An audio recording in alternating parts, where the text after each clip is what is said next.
एकादशी के दिन गंगा के जल में मात्र 7 बेलपत्री डालकर जो नंदीश्वर भगवान अर्थात जो शंकर जी के शिवलिंग के सामने नंदी होता है, उस नंदी के चरण पर गंगा का जल चढ़ाकर बेलपत्री शिव पर समर्पित कर देता है, उसके घर में रुपया रुकना चालू हो जाता है। फिर वो गलत जगह पर नहीं जाता, गलत स्थान पर वो धन जाएगा ही नहीं।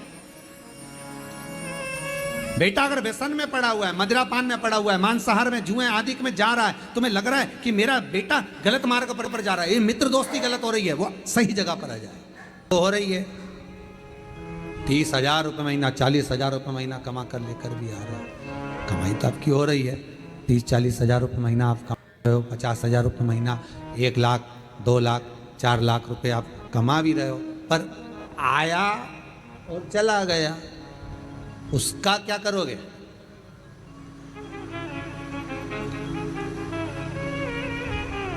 उसका करना क्या है? बहुत सुंदर संवाद है, ध्यान दीजिएगा। जिसके घर में कमाने वाले 2-4 हैं, पैसा तो आ रहा है पर घर में टिक नहीं रहा, डॉक्टर में, पुलिस में, एक्सीडेंट आदि में, कहीं गलत जगह पर व्यसन में अगर पैसा जा रहा है, जुए में, मांसाहार, मदिरा पान, या कहीं आया पैसा, पैसा आने में कमी नहीं, आ रहा है पर टिक नहीं रहा, रुक नहीं रहा, कोई मांगने आ गया, दे दिया, फिर वहां से अपने पास नहीं आ रहा, अपन कह रहे हैं भैया हमारा पैसा लौटा दो, नहीं आ रहा।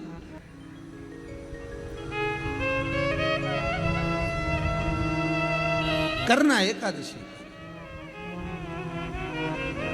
कई लोग इसको धन के लिए भी करते हैं, संपदा के लिए। संपदा के लिए अर्थात जिसका व्यापार नहीं चलता, जिसके घर में पैसा नहीं आता, या नौकरी नहीं लग रही, या सर्विस नहीं लग रही, आप अप्लाई कर रहे हो, जगह जगह जाकर इंटरव्यू भी दे रहे हो और पैसा नहीं आ, तो उसके लिए भी प्रयास किया जाता है। पर उसके लिए यहाँ पर जो धन के लिए करते हैं, उसके लिए विष्णुपदी के लिए करते हैं। मतलब जैसे गंगा के जल में तुलसी के 11 पत्ते डाले जाते हैं। कितने पत्ते डालते हैं? 11 तुलसी के पत्ते डालते हैं, और उसको किसी भी नारायण के मंदिर में, राम कृष्ण शिव, शंकर नहीं, राम कृष्ण भगवान विष्णु, दत्त आदि जितने नारायण के मंदिर हैं, उस मंदिर में किसी भी पात्र में, एक छोटे से पात्र में उसको भरकर रखी आते हैं महाराज। उससे भी जॉब, सर्विस, नौकरी में सफलता प्राप्त हो जाती है, परंतु वो भी एकादशी को ही होता है। कुछ देर तक पात्र को रखा जाता है, फिर वही पात्र का जल किसी भी वृक्ष के नीचे डाल दिया जाता है, उससे भी नौकरी के लिए फायदा मिलता है। गंगा का जल कोई साधारण नहीं। पैसा, धन ज़्यादा आने लगे तो पत्नी को कहना चाहिए कि देखो थोड़ा बहुत मेरा मन है, शिव महापुराण की कथा हो जाए, या फिर कहीं सत्कर्म में लग जाए, कहीं ब्राह्मण भोज, साधु भोज, सन्यासी भोज, गुरु जन में, संत जन में, साधु जन में, तपस्वी जन में कहीं लग जाए। ये धर्म पत्नी, जहां धर्म जुड़ा हुआ हो वो धर्म। महाराज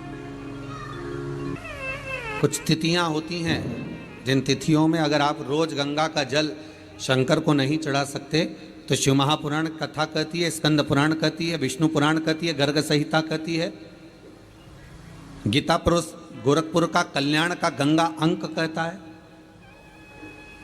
कि कुछ तिथियां भारत की भूमि पर ऐसी वर्णित है जिन तिथियों में भी गंगा का जल हम शिव को अगर एक बूंद भी समर्पित कर रहे हैं, गंगा का जल मात्र एक आधी चम्मच भी, आचमन जितना भी अगर हम शिव को समर्पित कर रहे हैं, तो उसका सुख आनंदित है। जैसे पंचमी तिथि, नवमी तिथि, दशमी तिथि, एकादशी, प्रदोष, पूर्णिमा, अमावस्या, ये तिथियां हमारे यहाँ जो दी गई हैं, इन तिथियों में अगर हम गंगा का मात्र थोड़ा सा जल भी अगर जल के पात्र में डालकर गंगा जी का जल थोड़ा सा भी शिव के पास लेकर जा रहे हैं, तो ये एक भाव अपने भीतर होना चाहिए कि आप केवल गंगा का जल साधारण शिव मंदिर में समर्पित नहीं कर रहे हो, आप गंगा का जल भले अपने घर से लेकर जा रहे हो और थोड़ा सा भी जल ले जाकर अगर शिव को समर्पित कर रहे हो, तो तुम्हारे भीतर ये भाव होना चाहिए कि मैं गंगोत्री से जल भरकर सीधे रामेश्वर में ले जाकर गंगा के जल को समर्पित कर रही हूँ। श्रावण के महीने में या अन्य महीने में आप शिव को समर्पित कर रहे हैं, ये आपके भीतर एक भाव उत्पन्न होना चाहिए। एक बात आपको कही थी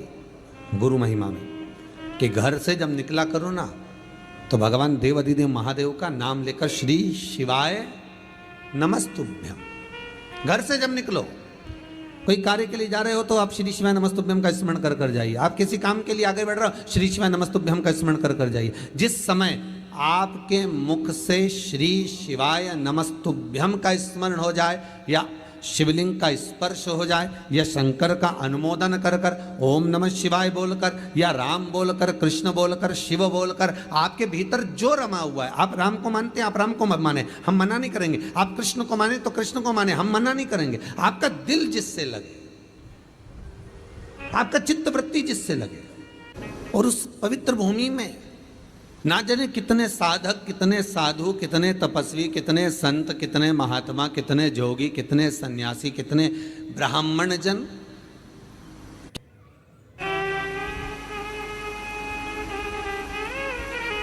पवित्र भूमि,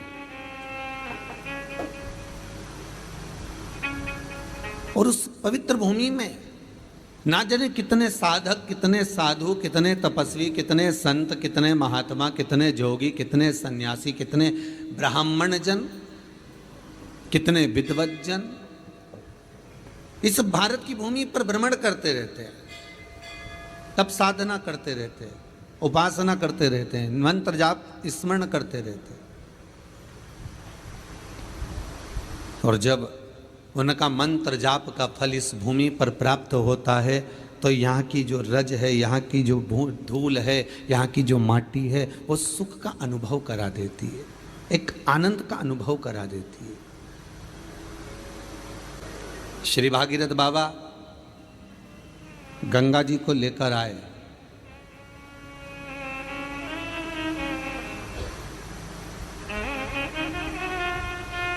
भागीरथ बाबा तो गंगा जी को लेकर आए 60,000 काकाओं के उद्धार के लिए, और वो गंगा भी बहती हुई गौमुख से लेकर चलते चलते चलते चलते वो गंगा भी कलकत्ता तक जब पहुंची है, गंगा सागर तक जब पहुंची है, तो उसके घाट पर, उसके तट पर, गंगा महारानी के किनारे पर जितने जितने भक्त, जितने साधु, जितने सन्यासी, जितने साधक, जितने उपासक, जितने जीव रह रहे हैं, ये गंगा उनका कल्याण कर रही है। और जो उसकी शरणागति में जा रहा है, गंगा उसका उद्धार कर रही है। गंगा किसको संवारती है?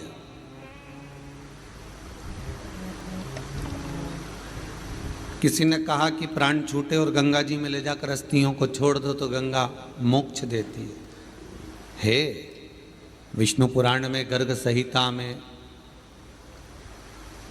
देवी भागवत में, शिव महापुराण में, स्कंद पुराण में लेख लिखे हैं कि गंगा जी ने शंकर जी से वर मांगा था कि मेरे जल में जब तक जीव की अस्थियां पड़ी रहेंगी तब तक वो जीवात्मा वैकुंठ का भोग भोगेगी।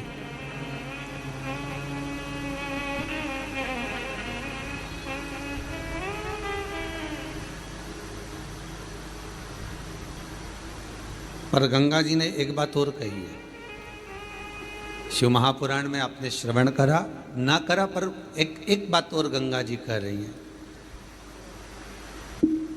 कि मैं तार दूंगी, मैं पापी से पापी जीव का उद्धार कर दूंगी, मना नहीं है। वैसे भी तो भारत की भूमि तो पावन पावन नदियां सारी की सारी जितनी भी हैं ये भारत की भूमि पर है,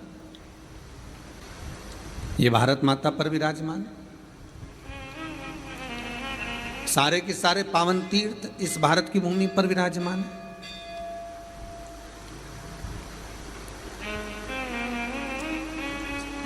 पुण्यमय नदियां, पुण्यमय तीर्थ, पुण्यमय तालाब, सरोवर जितने भी हैं ये सब इस भारत की भूमि पर हैं। गंगोत्री में